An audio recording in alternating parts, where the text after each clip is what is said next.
পাখি এই জানালা দিয়ে গাছ থেকে নেমে এসে খাবারের জন্য এই যে আমার পায়ে বসতেছে, একটু পরে আমার কাঁধে আসবে। তার পায়ে রিং পরিয়েছি কেন, যাতে করে আমি চিনতে পারি দূর থেকে। অনেক পাখির সাথে যখন চলাফেরা করে তাহলে আমার চিনতে সহজ হয়। এখানে দেখতে পাচ্ছেন আরও দুইটা আছে এবং গাছে আছে আরও কয়টা, পাঁচটা। এই দেখতে পাচ্ছেন এটা সামনের দিকে আগাচ্ছে।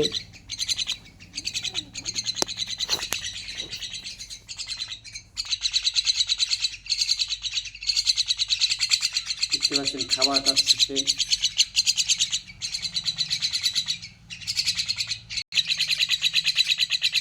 আবার খাওয়া দাওয়া শেষে জানালা দিয়ে চলে যাবে।